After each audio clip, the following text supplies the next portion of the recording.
யோசுவாவின் புத்தகம் 5ஆம் அதிகாரம் முழு அதிகாரத்தையும் நாம் மாறி மாறி வாசிக்க போகிறோம். இஸ்ரவேல் புத்திரர் கடந்து தீருமளவும் கர்த்தர் யோர்தானின் தண்ணீரை அவர்களுக்கு முன்பாக வற்றி போக பண்ணினதை யோர்தானுக்கு மேல்கரையில் குடியிருந்த எமோரியரின் சகல ராஜாக்களும் சமுத்திரத்தருகே குடியிருந்த கானானியரின் சகல ராஜாக்களும் கேட்டது முதற்கொண்டு அவர்கள் இருதயம் கரைந்து இஸ்ரவேல் புத்திரருக்கு முன்பாக சோர்ந்து போனார்கள்.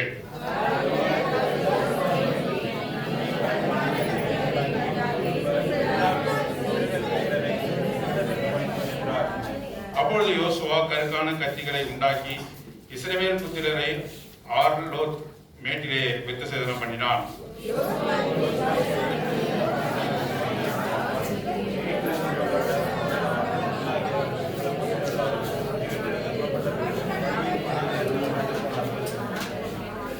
எகிப்திலிருந்து புறப்பட்ட எல்லா ஜனங்களும் விருத்தசேதனம் பண்ணப்பட்டிருந்தார்கள். அவர்கள் எகிப்திலிருந்து புறப்பட்ட பின்பு வழியிலே வனாந்தரத்திலே பிறந்த சகல ஜனங்களும் விருத்தசேதனம் பண்ணப்படாதிருந்தார்கள்.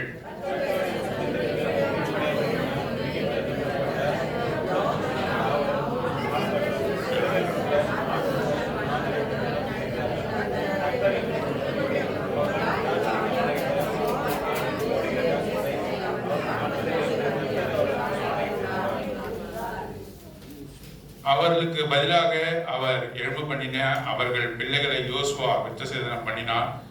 வழியிலே அவர்களை விருத்தசேதனம் பண்ணாததினால் அவர்கள் விருத்தசேதனம் இல்லாதிருந்தார்கள்.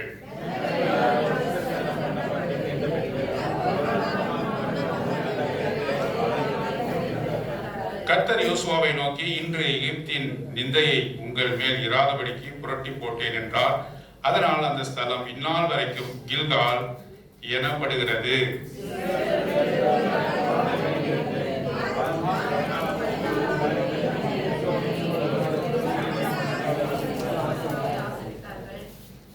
பஸ்காவின் மறுநாளாகிய அன்றைய தினம் அவர்கள் தேசத்தினுடைய தானியத்தினாகிய புளிப்பில்லாத அப்பங்களையும் சுட்ட கதிரையும் புசித்தார்கள்.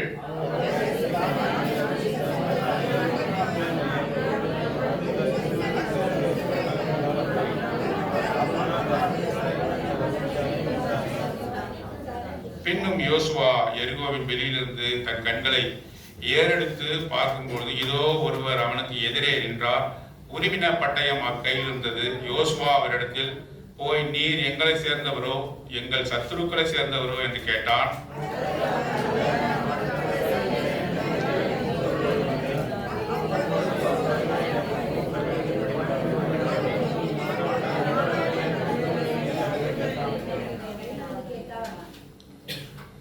அப்பொழுது கர்த்தருடைய சேனையின் அதிபதி யோசுவாவை நோக்கி, உன் கால்களில் இருக்கிற பாதரட்சைகளை கழற்றி போடு, நீ நிற்கிற இடம் பரிசுத்தமானது என்றார். யோசுவா அப்படியே செய்தான் என்று சொல்லி நாம இங்க வாசிக்கிறோம். பாருங்க, இப்பொழுது இவர்கள் இஸ்ரவேல் ஜனங்கள் 40 வருஷங்கள் வனாந்தரத்திலே அவர்கள் சஞ்சரித்த பின்பாக இப்பொழுது எங்கே அவர்கள் கொண்டு வந்திருக்கிறார் ஆண்டவர்? Gilgal. Gilgal is the entry point of the land of Canaan, what the Lord has promised them. அவர்களுக்கு வாக்குத்தத்தம் பண்ணப்பட்ட கானான் தேசத்தினுடைய என்ட்ரி பாயிண்ட், அதுதான் நுழைவு வாயில். இங்க பாருங்க, எல்லாம் பாருங்க, அதுதான் அந்த நாட்டினுடைய என்ட்ரி பாயிண்டா இருக்கிறது. They approached the land of Canaan towards the eastward. கிழக்கத்திய பக்கமாக அவர்கள் கானான் தேசத்திலே நுழைகிறார்கள். அவர்கள் யோர்தான் நதியை தாண்டி முதலாவதாக அந்த அவர்களுக்கு வாக்களிக்கப்பட்ட தேசமான கானான் தேசத்திலே அவர்கள் வந்து சேர்கிறார்கள் என்று சொல்லி பார்க்கிறோம். 40 வருடங்கள். ஆகவே அவர்கள் வந்து சேர்ந்த இடம் கில்கால். பாருங்க, ஒரு உதாரணம், அந்த என்ட்ரி பாயிண்ட் என்று சொல்வதற்கு ஒரு உதாரணம், நுழைவு வாயில் என்று சொல்வதற்கு உதாரணம். இப்போ நீங்க வெளிநாட்டுக்கு போறீங்க, அப்படி வெளிநாட்டுக்கு போவீங்கன்னா கப்பல்ல போகலாம் அல்லது விமானத்துல போகலாம். வெளிநாட்டுக்கு போகும்பொழுது உங்களுக்கு தேவைப்படுவது முக்கியமாக பாஸ்போர்ட், நம்ம இந்திய தேசம் கொடுக்கிற அடையாள சான்றிதழ். ஆதார் கார்டு எடுத்துட்டு போக முடியுமா வெளிநாட்டுக்கு? இந்த இந்தியா தேசம் முழுதும் I will be identified by my Aadhaar card. When I go and land in the foreign country, I have to bear passport. கடவு சீட்டு என்று சொல்லுகிற அது இல்லாம வெளிநாட்டுக்கு போக முடியும். ஆதார் கார்டு ஒத்துக்க மாட்டாங்க, எலெக்ஷன் கார்டு ஒத்துக்க மாட்டாங்க. இப்ப ரேஷன் கார்டு எங்கேயுமே ஒத்துக்க மாட்டாங்க. அரிசி கொடுப்பதை தவிர்த்து எங்கேயும் ஒத்துக்க மாட்டாங்க இல்லையா? I need a passport and I need a visa of that country. எந்த கண்ட்ரி? நான் போகிற இடத்தினுடைய விசா எனக்கு தேவை. பாருங்க, வெளிநாட்டுல நீங்க போய் இறங்கின உடனே அங்க ஏர்போர்ட்ல நீங்க இறங்குவீங்க. when you landed at the airport of a foreign country, you are actually landed in that country. நீங்க மெய்யாகவே அந்த தேசத்துல இறங்கினீர்கள், அந்த தேசத்தை தொட்டு விட்டீர்கள். But not officially. அஃபிஷியலி என்றால் என்ன அர்த்தம்னாக்கா, நீங்க வந்து முக்கியமாக அல்லது அதிகாரப்பூர்வமாக நீங்க முன்ன போகல. ஏன்? இமிகிரேஷன் ஆபீசரை நீங்க தாண்டினாதான் you are officially into the country of your desire. நீங்க விருப்பப்பட்ட அந்த தேசத்துல எப்பொழுது நீங்கள் அதிகாரப்பூர்வமாக உள்ளே நுழைய முடியும் என்றால், அந்த இமிகிரேஷன் ஆபீசர் உங்க பாஸ்போர்ட்டை பார்த்து அட்மிட்டட் ன்னு ஒரு சீல் குத்துவாங்க. அந்த சீல்ல அட்மிட்டட் அப்படி என்றால் நீங்கள் உள்ளே நுழைய உங்களுக்கு நாங்கள் அனுமதிக்கிறோம் என்ற அந்த முத்திரை குத்தினால்தான் நீங்க போக முடியும். even though you are actually landed in that country, you are not officially entered into the country. ஏர்போர்ட்ல எத்தனோ பேர் என்ன பண்ணிருக்காங்க, திரும்ப அனுப்பப்பட்டிருக்காங்க. அவங்களுடைய நீங்க அந்த நாட்டில் இறங்கினீங்கன்ற அடையாளமே இல்லாமல் திரும்ப அனுப்பப்பட்டிருக்கு. ஏன்? you are not fulfilling the criteria of the country. நீங்க அந்த நாடு விதிக்கிற சட்ட பிரமாணங்களுக்கு உங்களால் நிறைவேற்ற முடியவில்லை என்று சொன்னா, இமிகிரேஷன் ஆபீசர் ரிஜெக்டட் என்று அந்த சீலை குத்தி உங்களை அனுப்பிடுவாங்க. ஆகவே இவ்வளோ அமெரிக்க தேசம்லாம் போனா 22 மணி நேரம் பிரயாணம். போய் இறங்கினா எப்படி இருக்கும்? ஃப்ரெஷ்ஷா இருக்குமா? களைப்பா இருக்கும். ஏர் டிராவல் 22 மணி நேரம். இந்த கோழிக்கு எக்கனாமிக் கிளாஸ்லாம் போனீங்கன்னா இந்த கோழிக்கெல்லாம் அடைச்சி எடுத்து போவாங்களா, அந்த மாதிரி இருக்கும். 22 மணி நேரம் போய் உட்கார்ந்து நீங்க போய் அங்க அந்த ஏர்போர்ட்டினுடைய அந்த வாசலை தாண்டி விட மாட்டோமா என்று உங்களுக்கு தோன்றும். அந்த ஏர்போர்ட் வாசலை தாண்டி விட மாட்டோமா என்று தோன்றும். அப்படியே அநேக பேர் என்ன பண்ணப்பட்டிருக்காங்க, திருப்பி அனுப்பப்பட்டிருக்கிறார்கள். ஏன் இதை சொல்கிறேன்? even though they are actually landed in the land of Canaan, but not officially, அவர்கள் அதிகாரப்பூர்வமாக இன்னும் நுழையல. ஆண்டவர் அங்க செக்க வைக்கல. ஆண்டவர் இன்று நம்ம இடத்துல அவருடைய எச்சரிப்பான சத்தத்தின் மூலமாக பேசிக் கொண்டிருக்கிறார். நான் பரலோகத்திற்கு என்று நான் ஆயத்தமாக இருக்கிறேன். நான் அப்பத்திலே புசிக்கிறேன்.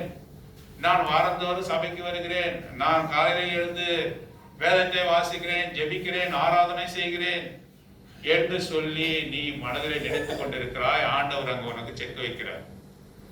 Until and unless you fulfill the criteria which the Lord laid before you to obey, நீங்கள் கீழ்ப்படியும்படியாக ஆண்டவர் சொன்ன கற்பனைகளை நீங்கள் கீழ்ப்படியவில்லை என்று சொன்னால், நீங்கள் ஆண்டவருடைய வீட்டிற்கு, ஆண்டவருடைய பரலோகத்திற்கு, அவர் வசிப்பிடத்திற்கு நீங்கள் ஒரு நாளும் போக முடியாது. எவ்வளவு நாள் நீங்க சபைக்கு வந்தாலும் சரி, நீங்க எவ்வளவு நாளும் நீங்க உத்தமமா ஜீவித்தாலும் சரி, அவருடைய தீர்மானத்தை நிறைவேற்ற வேண்டியவர்களாக இருக்கிறோம். ஆகவேதான் Gilgal is the entry point of the promised land. promised land, வாக்குத்தத்தம் பண்ணப்பட்ட அந்த தேசத்தினுடைய நுழைவு வாயிலாக கில்கால் இருக்கிறது. ஏன்? எப்படி? அவர்கள் யோர்தானை கடந்தார்கள். எப்படி கடந்தார்கள்? தங்களால் முயன்று கடந்தார்களா? இல்லை. யோர்தான் பிரவாகித்து ஓடுகிறது. nobody can cross over Jordan because it is overwhelmingly flooded. அப்படி என்றால் அதிகபட்சமாக யோர்தான் நதி கரை புரண்டு ஓடுகிறது. ஒரு மனுஷனாலும் அதை கடக்க முடியாது. அதை கடந்த உடனே வருகிற பட்டணமான எரிகோவிலே அங்க இருக்கக்கூடிய ஜனங்கள், அந்த ராஜாக்களுக்கு இஸ்ரவேல் ஜனங்கள் வருகிறார்கள் என்று தெரிந்துவிட்டது. ஆனாலும் கூட அவர்கள் நம்பிக்கையா இருந்தார்கள். எப்படி நம்பிக்கையா இருந்தாங்கன்னா, இவர்களுக்கு யோர்தான் நதி நடுவில் இருக்குது, இதை இப்போது கடந்து வர முடியாது. In a certain period of year, the Jordan will be overwhelmed by the flooded waters. Nobody can cross. யாருமே அதை கடந்து போக முடியாது. அப்படிப்பட்ட அந்த யோர்தான் நதி இருக்கிறது. அவருடைய வருகையானது இட் மே பி டிலே என்று யோசித்தார்கள். அது அவர்கள் தாமதிப்பார். ஏன்? யோர்தானானது அது வற்றி போகும் வரை காத்திருந்து அது குறைவான தண்ணீராக ஓடும் பொழுதுதான் கடந்து போக முடியும். எப்படி கடக்க முடியும்? இருமாப்பா இருந்தார்கள் எரிகோவின் மக்கள். கானான் தேசத்தை ஆக்கிரமித்துக் கொண்டிருந்த ஜனங்கள் இருமாப்பா இருந்தார்கள். இவர்களால் கடக்க முடியாது. ஆண்டவர் அற்புதமான காரியத்தை செய்தார். என்ன செய்தாரு? கற்குவியலாக நிற்க வைத்தார். தண்ணீர் எங்க கற்குவியலா நிற்குமா? Can a flood water can be turned into stones, heap of stones. Can a man do it? ஒரு மனுஷனால செய்ய முடியுமா? கற்குவியலாக நின்றதா? எப்படி? ஆச்சரியமான தேவன். கர்த்தரால் செய்ய முடியாத காரியம் ஒன்றோ, கடக்க முடியாத யோர்தான் கற்குவியலாக நின்றது. உன்னுடைய வாழ்க்கையில் ஆண்டவர் யோர்தான் போன்று பிரவாகித்து வருகிற பிரச்சனைகளை, கஷ்டங்களை, துன்பங்களை கற்குவியலாக நிறுத்த வல்லவராய் இருக்கிறார். ஆகவேதான் முதலாவது வசனத்தில் வாசிக்கிறோம், அவர்கள் யோர்தானை கடந்தார்கள், their heart melted என்று வாசிக்கிறோம். அப்படி என்றால் இந்த தேசத்தில் எரிகோ பட்டணத்தில் இருக்கக்கூடிய அமோரிய தேசத்தில் உள்ள ராஜாக்களுடைய இருதயம் எப்படி இருந்தது? இருதயம் என்ன ஆச்சு? கரைந்து போனது, நடுங்க ஆரம்பிச்சுட்டான். ஆண்டவர் யார் முன்னாடி போறா? இஸ்ரவேல் ஜனங்க முன்னாடி யார் முன்னாடி போறா? ஆண்டவரே. The Lord of hosts went before them. The people of Israel went before them to protect them. அவர்களை பாதுகாக்கும்படியாக முன்பாக செல்கிறார். ஆண்டவர் முன்பாக செல்கிறாரா? ஆண்டவர் முன்பாக சென்னா உன்னுடைய பிரச்சனை எல்லாம் கல்லு குயில போல நிற்கும். அப்படி முன்னாடி போலன்னு சொன்னாக்கா நீங்க அந்த ப்ராப்ளத்திலே முழுகிடுவீங்க. இந்த ப்ராப்ளத்தை, இந்த பிரச்சனையை நான் தீர்ப்பேன் என்று நீங்க போனீங்கன்னாக்கா நீங்க முழுகி போயிடுவீங்க. If only the Lord leadeth you, உங்களை அவர் முன்னாடி அவர் நடத்தினார் என்று சொன்னா நீங்க பிரச்சனை எல்லாம் கற்குவில போல நிற்கும், ஒன்றும் செய்ய முடியாது. சேனையின் கர்த்தர் முன்பாக நடக்கிறார். நடந்து lead you, உன்னை வழிநடத்தும்படியாக அவர் முன்பாக நிற்கிற தேவனாக இருக்கிறார். ஆகவே இதை கேள்விப்பட்ட இது எரிகோவினுடைய ராஜாக்கள், அமோரிய புத்திரர்கள், எல்லா ராஜாக்களுக்கும் அவருடைய இருதயமானது அது அதைரியப்பட்டது. their heart melted down என்று சொல்லி வாசிக்கிறோம். வாசிக்கப்படுகிற பகுதி யோசுவாவின் புத்தகம் 5ஆம் அதிகாரம். கில்கால் பாருங்க, கில்கால் வந்து விட்டார்கள். they actually entered the promised land என்று சொல்லி நாம வாசிக்கிறோம். பாருங்க, அவன் கடந்த உடனே அங்கே யோசுவா சொல்கிறான், ஆற்றின் நடுவில் இருந்து 12 கற்களை நீ எடுத்து வந்து எங்க நடணும்? கில்காலிலே நடணும். கடந்துட்டோம், ஆற்றை கடந்துட்டோம், 12 கற்களை எடுக்கணும். எதுல இருந்து எடுக்கணும்? கடந்து வந்த ஆற்றில இருந்து 12 கற்களை எடுக்கணும். என்ன, எதுக்காக எடுக்கணும்? கில்காலிலே வந்து நடணும். நாம என்ன செஞ்சிருப்போம்? அதை நட்டு அதுக்கு அபிஷேகம் பண்ணி என்ன பண்ணிருப்போம்? விழுந்து பணிஞ்சிட்டு இருப்போம். அதற்காக அல்ல, அந்த கற்களை எடுத்து நடணும். It must be memorial to you. அது உங்களுக்கு அடையாளமா இருக்கிறது. அடையாளத்தெல்லாம் வணங்க கூடாது. Symbols cannot be worshipped. Sign cannot be worshipped. கற்களை எடுத்து வந்து நடுறாங்க. ஏன்? எப்பெல்லாம் அந்த கற்களை பார்க்கிறாங்களோ அவங்களுக்கு என்ன ஞாபகம் வரணும்?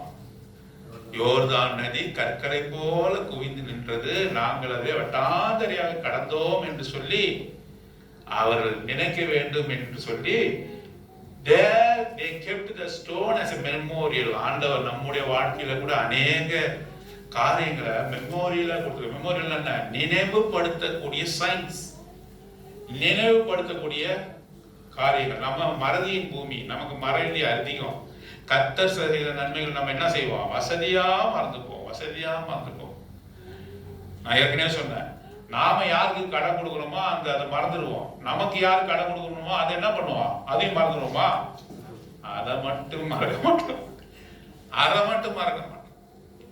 இது மறதியின் பூமி, வசதியா மறக்குது. அப்படி என்னன்னா, நான் கடன் கொடுத்தாக்க மறந்துடுவேன். யாரா எனக்கு கடன் கொடுத்தாக்கா நான் மறந்துடுவேன். நான் கடன் கொடுக்க வேண்டியவங்களும் மறந்து போச்சுங்கன்னு தலையை சொல்லிடுவோம்.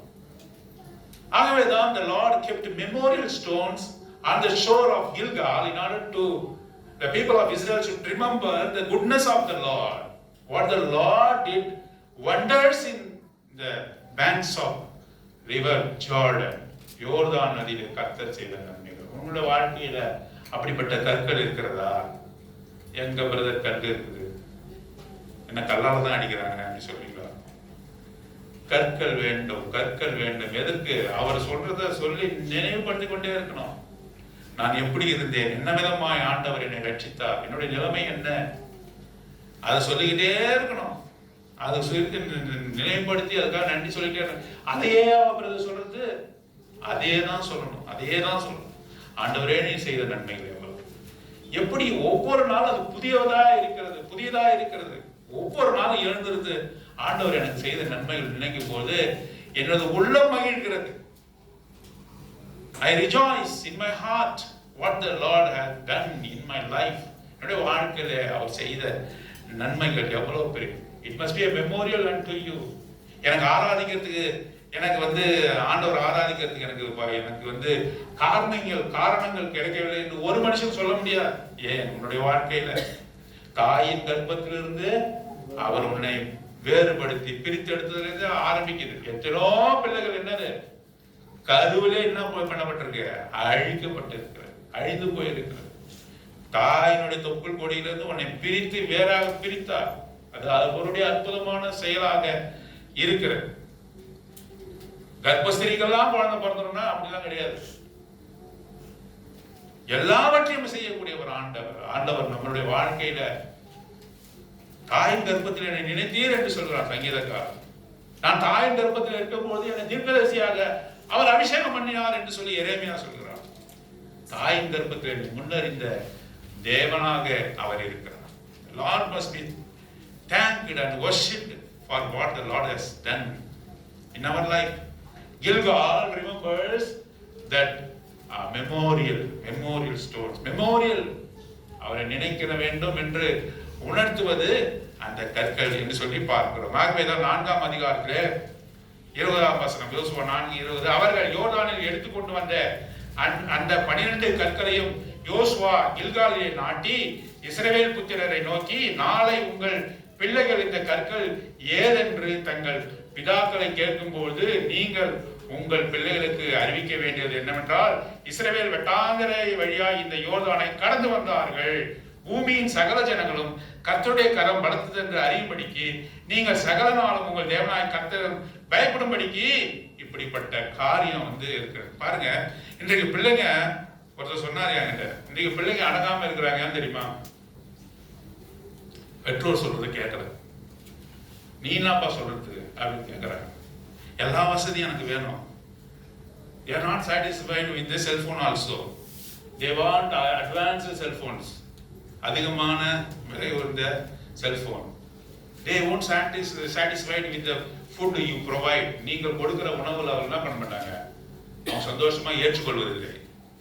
அவங்க என்ன பண்றாங்க, அதுக்கு மேல மேல மேல அவர்களுக்கு ரொம்ப ரொம்ப டெலிஷியஸான ரொம்ப ரொம்ப பிரியமான உணவுகளை நம்ம கொடுக்க வேண்டியது. அப்படி இருந்தா கூட they won't thank you. என்னைக்கா பண்றீங்க பாத்துறீங்களா, அப்பா இப்படிப்பட்ட ஒரு சாப்பாடு கொடுத்தீங்க ரொம்ப நன்றிப்பா. என்னைக்கா சொல்லியிருக்கானா அவங்கள பார்த்து? சொல்ல கூட தேவை, வாயா சொல்லலாம். ஒரு பார்த்து சிரிச்சிருக்கானா? பார்த்து எப்போதுமே ஒரு முறை தான். இன்னைக்கா வித்தியாசமா இல்ல, இன்னைக்கா வித்தியாசமா இல்ல. ஏன் அப்படி என்று சொன்னால், நாம் பட்ட எப்படிப்பட்ட கஷ்டப்பட்டோமோ நம் பெற்றோர்கள் நமக்கு அந்த கஷ்டத்தை கற்றுக் கொடுத்தாங்க. எப்படி கஷ்டப்பட்டோம்னு சொன்னாங்க. நம்ம பெற்றோர்லாம் பாருங்க, அம்மா உனக்கு ஃபீஸ் கட்டுறது எவ்வளவு கஷ்டம் தெரியுமா சொன்னாங்க. எங்கெல்லாம் சொன்னாங்க, எனக்கு சொன்னாங்க, குறிப்பா என் தாயார் சொன்னாங்க. என்ன ஃபீஸ் பிரைவேட் ஸ்கூல்ல இருந்து கவர்மெண்ட் ஸ்கூல்ல சேர்த்தாங்க. ஏமா நான் பிரைவேட் ஸ்கூல்ல நல்லா வசதியா படிச்சிருந்தேன், கவர்மெண்ட் ஸ்கூல்ல சேர்க்கறீங்கன்னாக்கா எங்க அம்மா சொன்னாங்க, உனக்கு ஃபீஸ் கட்ட முடியலப்பா. ஒரு மஞ்சள் பையை தூக்கிட்டு நான் புத்தக பையை எடுத்துட்டு போனேன். அந்த பையை பார்த்தா ஃபுல்லா கிழிகிற அளவுக்கு இருக்கும் அந்த பை. மஞ்சள் பையெல்லாம் உங்களுக்கு தெரியும். புத்தகங்களை அழித்தி நொழுத்தி வைத்து நான் எடுத்துக்கொண்டு போனேன். காலம் உண்டு, எல்லாரும் நல்ல பேக் எடுத்துட்டு வராங்க. எங்க அம்மா கேட்டாங்க, எங்க அம்மாட்ட போய் கேட்டேன், என்னம்மா இது எடுத்துட்டு போறதுக்கு அசிங்கமா இருக்கு, எதுக்குமா? இப்ப எல்லாரும் பேக் வசதியா, அதுலயும் பிராண்டட் பேக் பேக் அவருக்கு வேணும். அப்ப கேட்கும் போது நம்மளால முடியாதப்பா, இதான்பா இருக்குது, இப்படிதான் நம்ம வாழணும் அப்படின்னு சொல்லி கொடுத்தாங்க. இன்றைக்கு நீ எதுவுமே சொல்வதில்லை. நீ உன்னுடைய பிள்ளைகளுக்கு ஆண்டவர் செய்த நன்மைகளை சொல்வதில்லை, உன் கஷ்டத்தையும் சொல்வதில்லை. நான் தான் கெட்டு, நான் தான் நல்லா இல்லை, என் பிள்ளைகளாச்சும் நல்லா இருக்காங்க, நல்லா இருக்கட்டும், ஆனாலும் சொல்லணும். You have to always remember your children. You have to tell your children. எப்படி நம்ம கஷ்டப்பட்டோம், எப்படிப்பட்ட சூழ்நிலை நம்ம வளர்ந்தோம்னு சொல்லிக்கிட்டே இருக்கணும். சொல்லாம நம்ம வளர்க்கறதோட நோக்கம் என்னன்னாக்கா, எல்லாவற்றையும் நம்மளோட பிதா, நம்மளோட தகப்பன் வந்து சகோதரிக்கு நமக்கு வந்து எடுத்து எதை கேட்டாலும் கொடுப்பான் அப்படின்னாக்கா, நீ வாங்கிக்குவான். நீ உன்னால கொடுக்க முடியாத ஒரு சூழ்நிலை வரும்போது என்ன சொல்லுவான், அப்பா வந்து சும்மா அப்படின்னு சொல்லிட்டு போயிடுவான். ஆகவேதான் ஆண்டவரை இஸ்ரவேல் ஜனங்கள் எப்பொழுதுமே நினைவு கூறணும். அவர்கள் ஒழுங்கான ஜீவத்தை பண்ணும்படியாக, நினைவு கூறபடியாக கில்காலிலே அந்த கற்களை நட்டு அவர்களுக்கு சொன்னார். யோர்தான் எப்படி நின்றது, கற்குவிலை போல நின்றது, அற்புதமாக அவர் நடத்தினார் என்று சொல்லி நம்ம வாசிக்கிறோம். இரண்டாவது கட்டளை என்ன தெரியுமா, சர்க்கம்சைஸ் யுவர் சில்ட்ரன். அதாவது என்ன செய்யணும், விருத்த சேதனம் பண்ணணும். இதைதான் நம்ம வாசித்தோம் இல்லையா? நம்ம வாசிக்க, அந்த வசனத்தை வாசிக்க.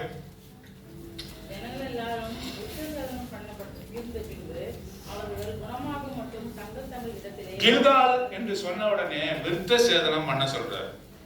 விருத்த சேதனம்னா என்றால் என்னன்ட்டு அநேக திருப்பிள்ளைகளும் உனக்கு தெரியும். சர்க்கம்சைஸ் அப்படின்னா ஆண் உறுப்பினுடைய நுனித்தோலை என்ன செய்யணும், வெட்டணும், ரவுண்டா வெட்டணும். இப்ப பார்த்த பிள்ளைலாம் சிரிப்பாங்கல்ல, ஆண் உறுப்பினுடைய நுனித்தோலை ரவுண்டா வெட்டணும். எங்க கொடுக்கப்பட்டது? ஆதியாகமத்தின் புத்தகம் 17வது அதிகாரம். எடுத்து வாசிக்க வேண்டிய அவசியம் இல்லை, இங்க கவனிங்க. ஆதியாகமத்தினுடைய புத்தகம் 17வது அதிகாரத்திலே ஆபிரகாமுக்கு என்ன சொன்னாரு, நித்திய உடன்படிக்கையாக, இந்த உடன்படிக்கையை காத்து வரும்படியாக நீ என்ன செய்யணும், உன்னுடைய பிள்ளைகளுக்கு, உன் சந்ததியாருக்கும் எல்லாருக்கும் என்ன பண்ணணும், யூ சர்க்கம்சைஸ் என்று சொன்னார். இந்த நுனித்தோலை நீ வந்து என்ன செய்யணும், நீ வந்து சர்க்கம்சைஸ் பண்ணணும், விருத்த சேதனம் பண்ணணும். அது எதுக்கு அடையாளமா இருக்கிறது? எனக்கும் ஆண்டவருக்கும் என்ன இருக்குது, உடன்படிக்கை. It cannot be broken. அது உடைக்கப்பட முடியாது. ஆகவே எகிப்திலே அவர்கள் இருந்தார்கள். யார் இருந்தாங்க சொல்லுங்க, நீங்க தான் சொல்லணும். இஸ்ரவேல் ஜனங்கள் அடிமைத்தனத்தில் இருந்தார்கள். அடிமைத்தனத்தின் வீடாகி இஸ்ரவேல் ஜனங்களை எகிப்திலிருந்து புறப்பட பண்ணினால் வனாந்தரத்துல எவ்வளவு நாள் இருந்தாங்க? 40 வருஷம் இருந்தாங்க. 40 வருஷம் அளவும் அவர்களுடைய பிள்ளைகள் புதிதா எந்த வனாந்தரத்திலே 40 வருஷம் குழந்தை பிறக்காம வந்திருக்குமா? வனாந்தரத்துல இல்ல, குழந்தை பிறந்திருக்கும். அந்த 40 வருஷமா பிறந்த குழந்தைங்கள்ல அவங்க என்ன பண்ணாங்க, விருத்த சேதனம் பண்ணாம கொண்டு போனாங்க. எங்க எதுவரை வந்துட்டாங்க? அந்த என்ட்ரி பாயிண்ட் என்று சொல்ல கில்கால், அங்கே நிறுத்துற. இல்ல, ஏன் ஆண்டவர் நிறுத்துறீங்க? உன்னுடைய குழந்தைங்களுக்கெல்லாம் வில்டர்னஸ்ல, வனாந்தரத்துல பிறந்த குழந்தைகள்லாம் என்ன செய்யணும், விருத்த சேதனம் பண்ணணும். விருத்த சேதனம் அவ்வளவு முக்கியமா? பாருங்க, என்ன பாருங்க, எல்லாம் கவுந்துக்காதீங்க தலைக்கீழ. விருத்த சேதனம் அவ்வளவு முக்கியமா? அவ்வளவு முக்கியமா? ஆமா, அவ்வளவு முக்கியம்தான். விருத்த சேதனம் மிக மிக முக்கியமானது. ஏன் தெரியுமா? காலையில ஒரு வார்த்தை கேட்டோம். மீதியான் தேசத்திலே தன்னுடைய மாமனாருடைய ஆடுகளை மேய்த்து கொண்டிருந்தான். யார் அவன்? மோசே. எவ்வளவு நாள் இருந்தான்? 40 வருஷத்துல அவனுக்கு சுகமா இருந்தான். ஏன்? மனைவி இருக்கிறா, பிள்ளைங்க இருக்கிறாங்க, ஆடு மாடு இருக்குது, மாமனார் வீட்டுல நல்ல சாப்பாடு இருக்குது, நல்ல வசதியா இருந்தான். மீதியான் தேசத்துல இருந்தா எல்லாவற்றையுமே மறந்துட்டான். ஆண்டவர் அவனுக்கு முச்செடியில தோண்டினார். முச்செடியில சொல்றாரு, போ, அங்க போ, எகிப்து தேசத்துக்கு போ, என்னுடைய பிள்ளைகளை மீட்டு கொண்டு வா என்று சொல்றாங்க. சொன்ன உடனே என்ன பண்ணா, பிள்ளைய மனைவி சிப்போராலை அழைத்து கொண்டு, பிள்ளையை அழைத்து கொண்டு எங்க போறான்? புறப்பட்டு போறான். எங்க போறான்? எகிப்து தேசத்துக்கு போறான். கர்த்தர் தாமே அவனை நடுவிலே சந்தித்து கொல்ல பார்த்தார். இந்த வார்த்தையை ஏற்றுக்க முடியும் உங்களால? யார கொல்ல பார்த்தாரு? யாரு? மோசே, the messenger of God. He is about to kill him. அவனை கொல்ல பார்த்தார் என்ற வார்த்தை யாத்ராகமத்தின் புத்தகம் 4ஆம் அதிகாரத்தில் இருக்கிறது. Exodus chapter 4 we read that the Lord is about to kill Moses. Why he want to kill his beloved servant Moses? Because he forget to circumcise his children. அவருடைய பிள்ளைகளை அவன் என்ன பண்ணல, விருத்த சேதனம் பண்ணல. யாரா இருந்தாலும் சரி, நீ யார் எவ்வளவு பெரிய ஆளா இருந்தாலும் சரி, என்னுடைய வம்சமே கிறிஸ்துவ குடும்பம், அதை பத்தி எனக்கு அக்கறை. உன் குழந்தை சர்க்கம்சைஸ் பண்ணப்பட்டிருக்கிறதா? சர்க்கம்சைஸ்னா பிரித்தெடுக்கப்பட்ட ஒரு வாழ்க்கை, செப்பரேட்டட் லைஃப். இஸ்ரவேல் ஜனங்களுக்கு மற்ற ஜனங்களுக்கு என்ன வித்தியாசம்? இஸ்ரவேல் ஜனங்களுடைய ஆண் பிள்ளைகள் எல்லோருமே அங்கே விருத்த சேதனம் பண்ணப்பட்டிருப்பாங்க. அதான் வித்தியாசம். What is the difference between the Israel people of Israelite and the heathens? The people of Israelites will obey the commission of the Lord that the children should be circumcised. விருத்த சேதனம் பண்ணப்பட்டிருப்பார்கள். வசதியா மறந்து போன மோசே, அங்கே அவன் எகிப்துக்கு போய் அந்த ஜனங்களை மீட்க அவன் போகிற வழியிலே அவனை சந்தித்து அவனை கொல்ல பார்த்தான். அப்போ என்ன செய்யறா, அந்த சிப்போரா அவன் மனைவி என்ன செய்யறா, அவ போய் கருக்கான ஒரு ராக்கை எடுத்து தன் குழந்தையினுடைய நுனித்தோலை அறுத்து அதை எடுத்துட்டு போய் எங்க வீசுறா, மோசே அவனுடைய காலில் வீசுறா. அப்படி என்றால் என்னன்னாக்கா, இதுல எப்படி நான் உணர்ந்து கொள்றேன்னா, he was bedridden. Moses was bedridden. bedridden படுத்த படுக்கை ஆயிட்டான். ஏதோ ஒரு நோயை கொடுத்துட்டார், மரணத்துக்கு ஏதுவான நோயை கொடுத்துட்டார். ஏன் என்று சொன்னால், மோசே எழுந்து தன் மகனுக்கு அவனால் விருத்த சேதனம் பண்ண முடியல. ஏன் பண்ண முடியல? ஏனென்று சொன்னால், அவன் விருத்த சேதன அந்த ஒபீடியன்ஸ், அந்த கமிஷனை அவன் செய்யாதனால அவன் மரணத்துக்கு ஏதுவாக படுக்கையில் இருந்தான். அவனால் எழுந்து தன் பிள்ளைக்கு அவன் செய்ய முடியல. அந்த விதமான வியாதியில் இருந்ததுனால அவனுடைய மனைவி சிப்போரா என்ன செய்யறா, தன் குமாரனுடைய நுனித்தோலை அறுத்து அதை வீசுறா. சொல்றா, நீ எனக்கு ரத்த சம்பந்தமான புருஷன், you are my blood husband அப்படின்னா வெறுப்புல சொல்றா. அப்ப சர்க்கம்சிஷன் என்னன்னு சொல்லி கொடுத்திருக்கான். யாருக்கு சொல்லி கொடுத்திருக்கான்? மனைவிக்கு. அங்க மீதியான் தேசத்துல இருக்கும்போது சொல்லி கொடுத்திருக்கான். ஆனா அவன் கீழ்ப்படியில. நம்ம கூட என்ன பண்றோம், எல்லாம் வசதியா போதிக்கிறோம். கீழ்ப்படியது கிடையாது, கீழ்ப்படிதல் இல்லை. இது எதற்காக வந்திருக்கிறது, இந்த விதமான மரண தண்டனை எதற்காக வந்திருக்கிறது அறிந்து சிப்போரால் என்ன செய்கிறாள், தூக்கி வீசுறாள். Not out of obedience, but அவளுக்கு ஏதோ ஒரு இந்த மோசேயனுடைய தேவன் மீது அவளுக்கு பிரியமா இருந்ததாக போடப்படும். இதற்கு அப்புறம் சிப்போராவோட பேரே இல்லை, தூக்கி வீசுறா. எனக்கு ரத்த சம்பந்தம் வெறுப்புல சொல்ற வார்த்தை. சில மனைவி எல்லாம் சொல்றாங்கல்ல, பிள்ளைகளுக்கு பார்த்து கணவர், நீங்களும் ஒரு ஆம்பளை நீ அப்படின்றாங்கல்ல, உனக்கு என்ன தெரியும் அப்படின்றாங்கல்ல. அந்த மாதிரி ரத்த சம்பந்தமான புருஷன் என்ன அப்படின்னு அலட்சியமா செய்யலாம். அவன் அங்கே அவனுடைய மகனா அவன் அங்கே விருத்த சேதனம் பண்ணப்பட்டதுனால்தான் அங்கே மோசேக்கு ஜீவனை கொடுத்தான். Circumcision is so much important. It's very important. ஏனென்றால் அது பிரித்தெடுக்கப்பட்ட ஒரு வாழ்க்கையை குறிக்கிறது. ஆகவேதான் கில்காலிலே எல்லோரையுமே என்ன செய்யணும், நீனே சர்க்கம்சைஸ் பண்ணணும், விருத்த சேதனம் செய்ய வேண்டும் என்று சொல்கிறார். இது கொஞ்சம் நல்லா என்ன பாருங்க, யோசிச்சு பாருங்க. யோர்தானை கடந்தார்கள். யோர்தான் கடந்த உடனே இன்னும் யோர்தான் கற்கோயில் அடிக்குதா, தண்ணிலாம் எப்படி மூடிட்டா, மீண்டும் பிரவாகித்து ஓடுகிறது. இப்ப அவங்க திரும்பி போகணும்னு நினைச்சா போக முடியுமா? ஒரு வழி அடைபட்டு பின்பக்க வழி அடைபட்டு விட்டது. ஏன்? யோர்தான் பிரவாகித்து மீண்டுமாக ஓடுகிறது. கில்காலில் இருக்கிறார். எதிர் திசையில பார்த்தாக்கா அங்கே எரிகோ போன்ற பெரிய அரணான பட்டணம், fortified city, அரணான பட்டணம் அங்கே இருக்கிறது. யாரும் மேற்கொள்ள முடியாத பட்டணம் இருக்கிறது. அதுக்கப்புறம் ஆயி என்ற ஒரு பட்டணம் இருக்கிறது. இதெல்லாம் மேற்கொண்டு போக வேண்டும். இப்போ யோசுவாவுக்கு ஒரு செய்தி வருகிறது. என்ன வருகிறதுன்னு சொன்னா, அவங்களுடைய இருதயம் எல்லாம் என்னது உருகி போயிட்டு உளுத்து கொட்டுது. அவங்களோட தைரியம் எல்லாம் போயிடுச்சு. இந்த சமயம், இந்த சந்தர்ப்பம் அவனுக்கு செய்தி வந்ததுன்னா, is the commander of the army, அவன் தான் போரை நடத்துகிற அவன் யோசுவா. இப்படி ஒரு செய்தி வந்ததுன்னா என்ன பண்ணணும்? யோசுவா என்ன பண்ணணும்? உடனடியாக படையை திரட்டி அவர்கள் பலகீனமாக இருக்கும்பொழுது என்ன செய்யணும்? போய் அவர்களை முறியடிக்கணும். ஒரு உதாரணமாக கிதியோன். நியாயாதிபதிகள் புத்தகம் வீட்டுல போய் வாசிங்க. நியாயாதிபதிகள் புத்தகம் 13ஆம் அதிகாரத்துல அங்கே அவனுக்கு எதிரான ஜனங்கள் முகாமிட்டு இருக்கிறார்கள். அங்கே போய் பார்த்தான். அவருடைய இருதயமானது உருகி போயிருந்தது. ஆகவே அவன் திரும்ப வந்து ஜனங்களிடத்துல சொல்லுகிறான். அவனுடைய ஜனங்கள் சொல்றான், இப்ப போய் நம்ம சீக்கிரமா போய் அவர்கள் பலகீனமா இருக்கிறார்கள், அவர்களை போய் நம்ம முறியடிக்கிறதான்னு சொல்றான். ஒரு குட் சோல்ஜருடைய, ஒரு குட் கமாண்டர் ஆஃப் த ஆர்மியோட ஸ்ட்ராட்டஜின்னா, எதிராளி எவ்வளவு திரள் கூட்டமா இருந்தாலும் அவர்கள் பலகீனமாக இருக்கும் பொழுது they are not mentally prepared to face Israel. ஏன்?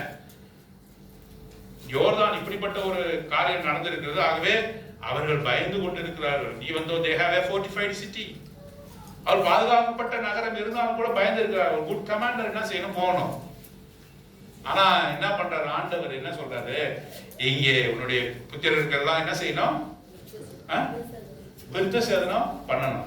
விருத்த சேதனம் பண்ணாங்க மறுநாள் எழுந்திரிச்சு போர் செய்ய முடியுமா? முடியாது. நல்ல சகோதரன் அவன் குடும்பத்தை விருத்த சேதனம் பண்ணிருக்காங்க.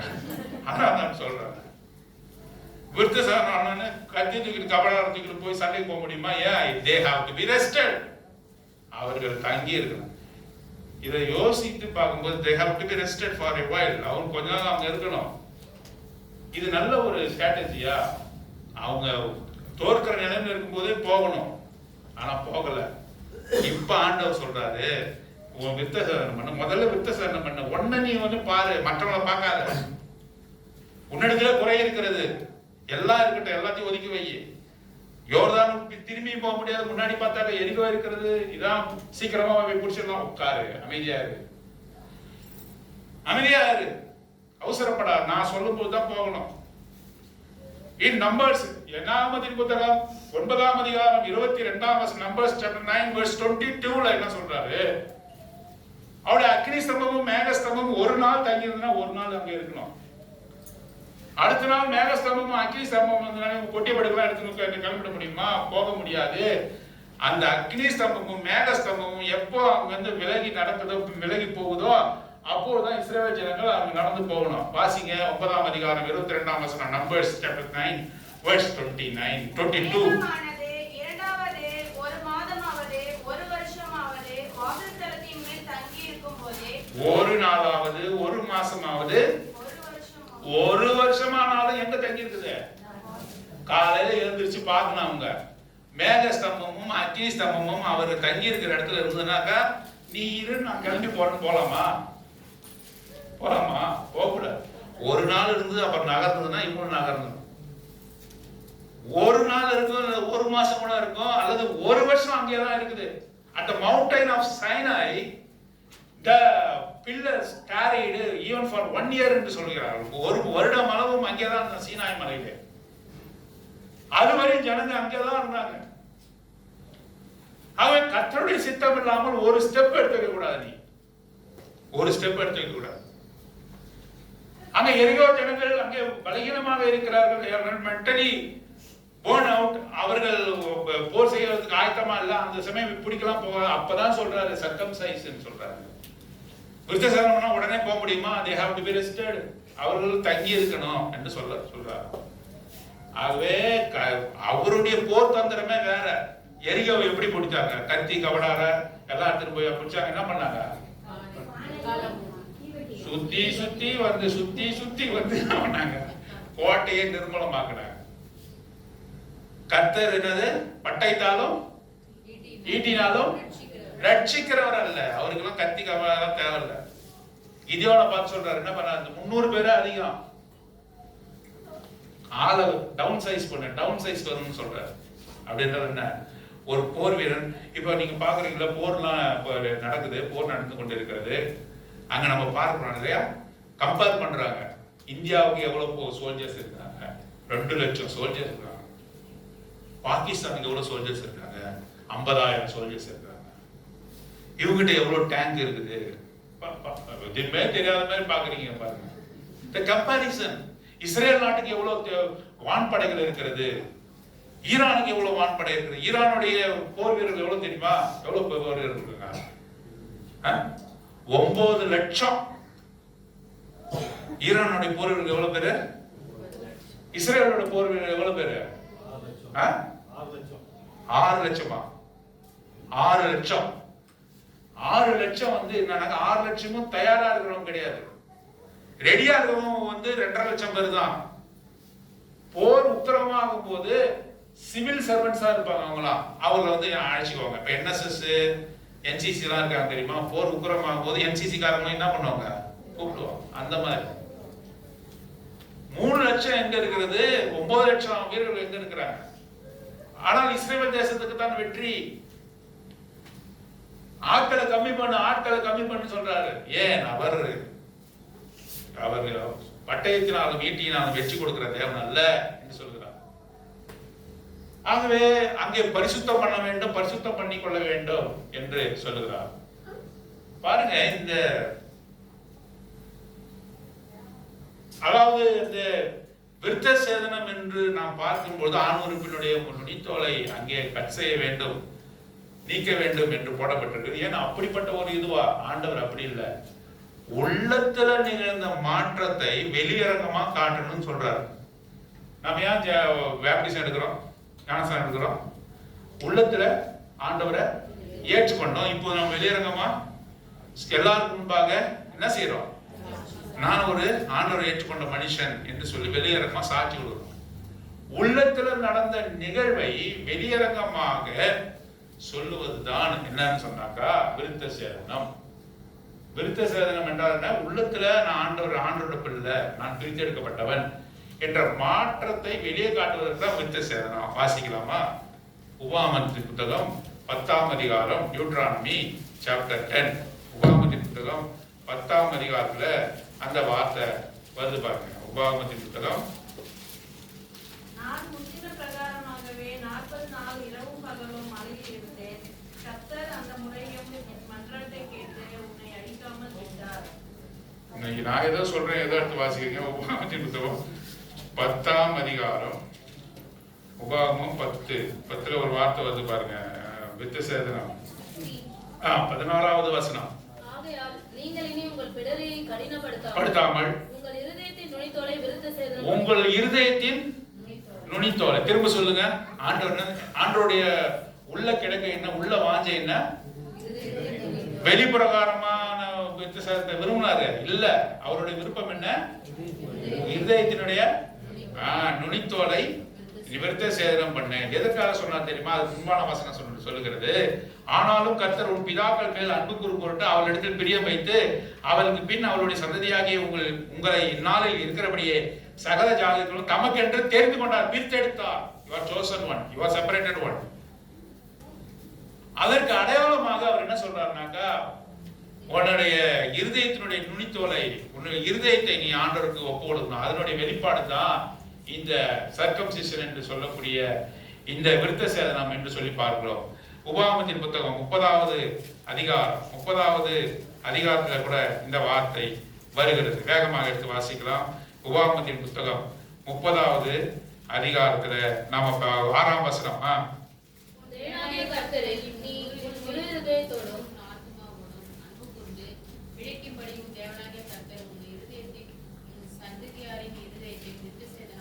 விருத்த சேதனை யாருக்கு பண்ணணும்? நமக்கும் நம்முடைய சந்ததி அனைத்துக்குமே விருத்த சேதனை வரணும். அப்படின்னா நாம அனைவரும் எப்படி ஆண்டவருக்கென்று பிரித்த, நான் மட்டும் ஆண்டோட பிள்ளைங்க, நான் என்னோட பொண்ணை என் பையனெல்லாம் வந்து வெளியில கொடுப்பேன் அப்படிலாம் கிடையாது. என் பையன் என்னுடைய வம்சமே இதுல இருக்கணும். அவருக்கு பிரித்தெடுக்கப்பட்ட ஒரு வாழ்க்கை, விருத்த சேதனம் பண்ணப்பட்ட ஒரு வாழ்க்கையாக இருக்கும். இருதயத்தினுடைய காரியம். புதிய ஏற்பாட்டினுடைய வெளிப்பாடு பழைய ஏற்பாட்டிலே சொல்லப்பட்டிருக்கிறது. எரேமியாவின் புத்தகம் 4ஆம் அதிகாரம் 4ஆம் வசனம். எடுத்து சீக்கிரம் வாசிங்க. எரேமியா 4:4 வாசிங்க, சீக்கிரம் வாசிங்க. எரேமியா 4:4. யூதா மனுஷரே, குடிகளே, உங்கள் சிறியவர்களுடைய பொல்லாப்பி நிமித்தம் என் உக்கிரம் அக்கினியை போல எழுப்பி அபிப்பார் இல்லாமல் எரியாதபடிக்கு நீங்கள் கர்த்தருக்கென்று உங்களை விருத்த சேதனம் பண்ணி உங்கள் இருதயத்தின் நுனித்தோலை நீக்கி போடுங்கள். உங்களுடைய இருதயத்தின் நுனித்தோலை நீக்கி போடுங்க. இருதயத்துல விருத்த சேதனம் பண்ணுங்க.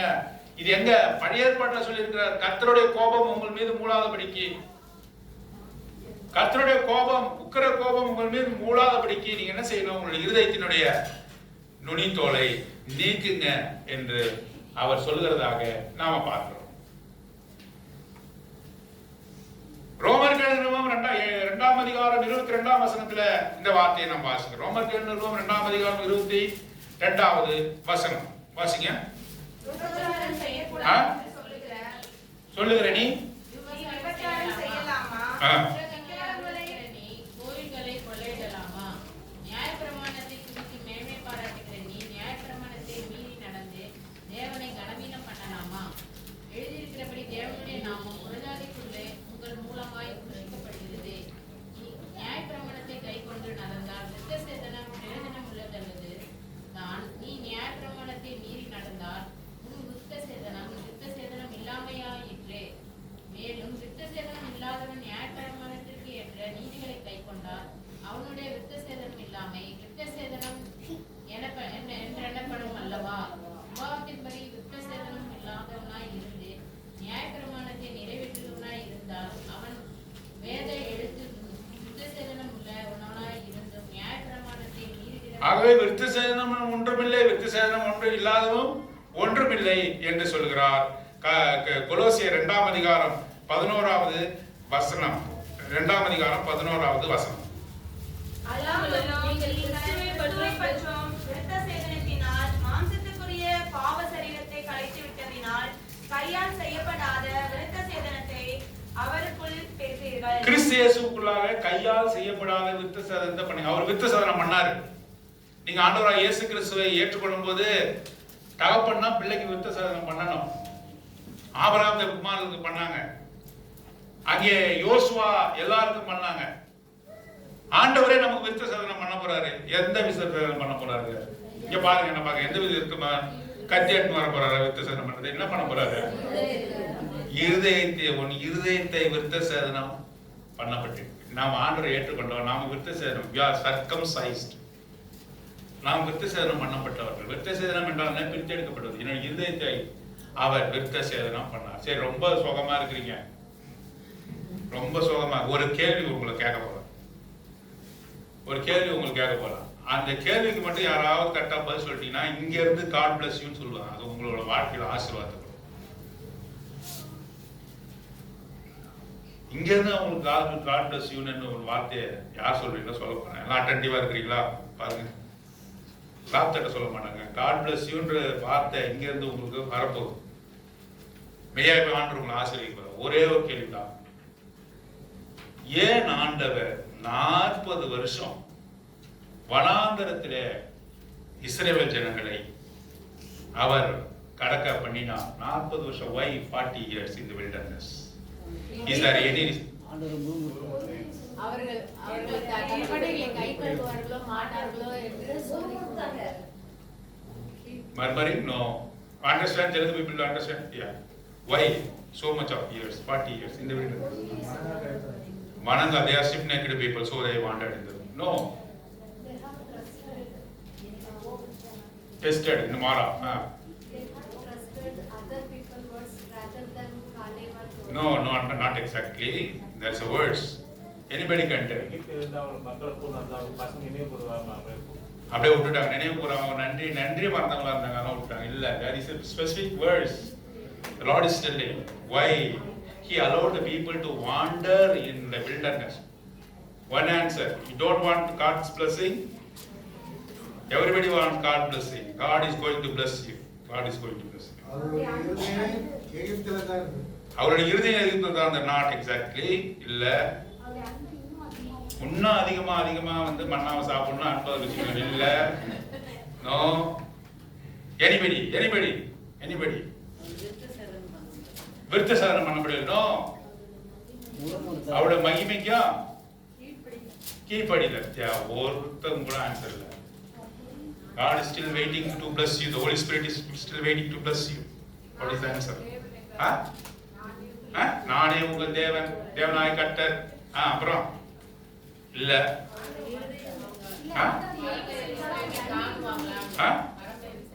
பரம எருசலேமை காணுவாங்க இல்ல. ஏன் என்ன? சரி, அப்போ blessing முடிஞ்சது, அவ்வளவுதான். கர்ஸ் கிடையாது. It's not blessing pronounced on you. சரி, வார்த்தை வாசிக்கலாமா? என்னாமதி புத்தகம், Book of Numbers, chapter 30 verse 25 நான் படிக்கிறேன். அவர்கள் தேசத்தை சுற்றி பார்த்து 40 நாள் சென்ற பின்பு திரும்பினார்கள். They spied the land of Canaan for 40 days. யாரு ஸ்பை அனுப்புறாரு? மோசஸ் ஸ்பை அனுப்புறாரு, வேவ் கார்ல அனுப்புறாங்க. அங்க போயிட்டு வந்து 40 நாள் அங்க சுத்திட்டு வந்து இங்க யார்கிட்ட ரிப்போர்ட் சொல்றாங்க? ரிப்போர்ட் யார்கிட்ட சொல்றாங்க? மோசே கிட்ட சொல்றாங்க. அவங்க நம்ம ஜெயிக்க முடியாது அப்படின்னு சொல்றாங்க.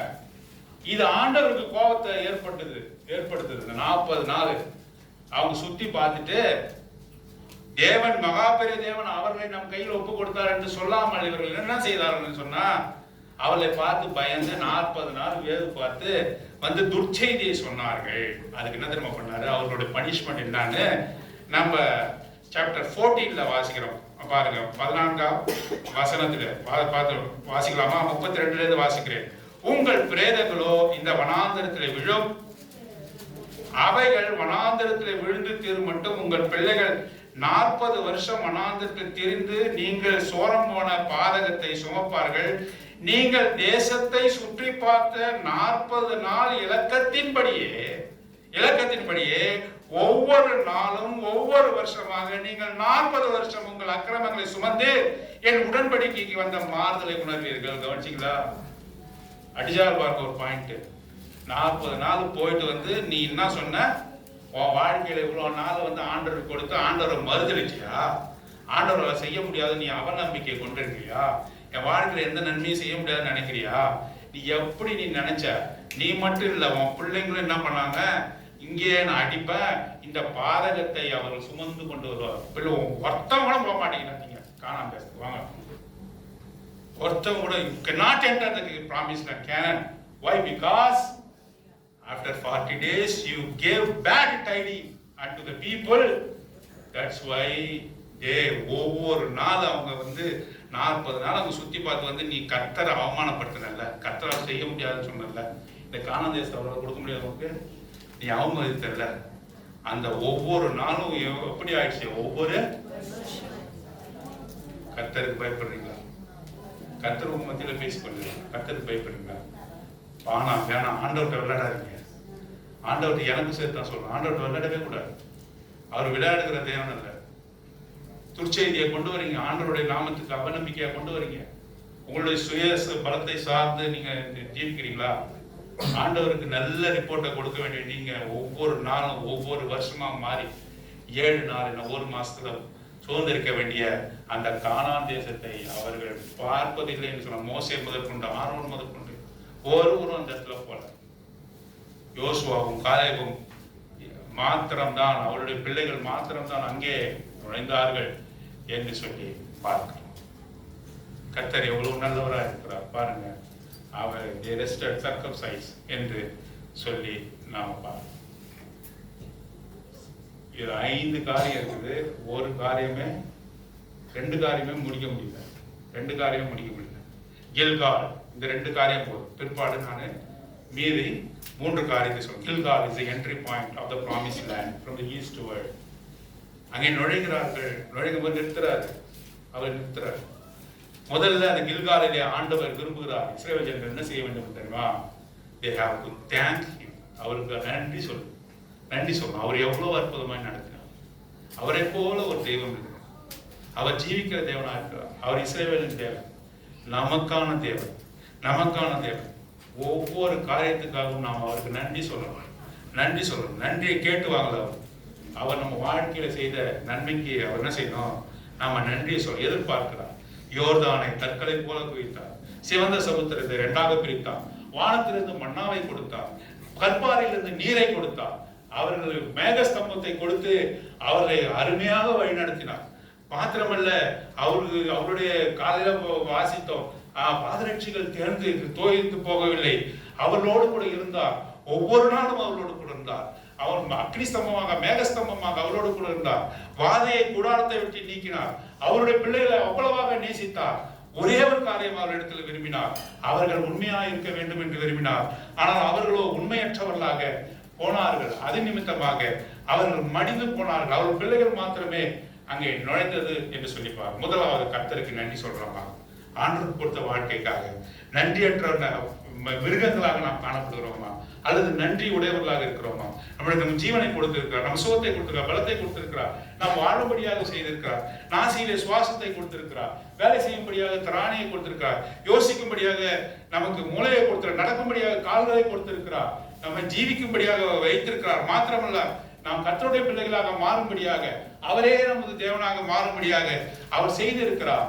நாம் நன்றியாக உணர்ச்சி உள்ளவர்களாக இருக்கிறோமா? கில்கால் எதை குறிக்கிறது? நீ கர்த்தருக்கு நன்றி சொல்ல வேண்டும். The 12 stones is a memorial for what the Lord has done in the life of Israel. Secondly, இரண்டாவதாக நாம் பார்க்கிறோம், you have to circumcise. இன்னும் கூட உன்னுடைய இருதயத்தை நீ விருத்த சேதனம் பண்ணாமல் இருக்கிற, இருதயத்தை முழுமாக கர்த்தருக்கு கொடுக்காமல் இருக்கிற. You have to enter into the covenant relationship with the Lord. அவரோடு கூட உடன்படிக்கையிலே நீ நுழைய வேண்டும். நீ மாத்திரமல்ல, உன் பிள்ளைகள் அனைவரும். நானும் என் வீட்டாருமா என்றால் யார் சொன்னது? நானும் என் வீட்டார். நான் மட்டும் கிடையாது. அங்க ஆபிரகாமை குறித்து வாசிக்கிறோம். அவன் மாத்திரமல்ல, அவன் பிள்ளைகளுக்கும் கர்த்தருக்கு பயப்படுகிற பயத்தை கற்றுக் கொடுப்பான் என்று சொல்லி வாசிக்கிறோம். நான் மாத்திரம், எனது மனைவி, எனது பிள்ளைகள், எனது வம்சத்தார் கர்த்தருக்கு பயப்படுகிறேன். நான் பிரித்தெடுக்கப்பட்ட ஜனங்கள். I am circumcised. நான் விருத்த சேதனம் பண்ண மாட்டேன். நான் மற்றவர்களை போல வாழ முடியாது. அவர் சொன்னா நான் இருப்பேன், அவர் சொன்னா போர் செய்ய போகுவேன். நான் நிற்பதும் நிர்மலமாக இருப்பதும் தேவனுடைய செயலா இருக்கிறது. நான் விருத்த சேதனம் பண்ண மற்றவர்களை போல நான் வாழ முடியாது. மற்றவர்களை போல நான் அங்கே இங்கே என்று நான் அலைக்கழிப்புக்குள்ளாக நான் போக முடியாது. இங்க ஒரு கால், அங்க ஒரு கால், சேத்துல ஒரு கால், ஆத்துல ஒரு கால் வைக்க முடியாது. நான் இரட்டை வாழ்க்கை வாழ முடியாது. I am separated only unto the Lord. He is holy, I must be holy also. பிரித்தெடுக்கப்பட்ட வாழ்க்கை, circumcision. Before entering Canaan, he asked every people of Israel to be circumcised. அந்த நினைவோடு கூட தேவனுடைய பந்தியிலே நாம் பங்கு பெறலாம். இன்னும் 3 காரியங்கள் இருக்குது. கர்த்தர் சித்தமானால் பிறகு நாம் பார்க்கலாம்.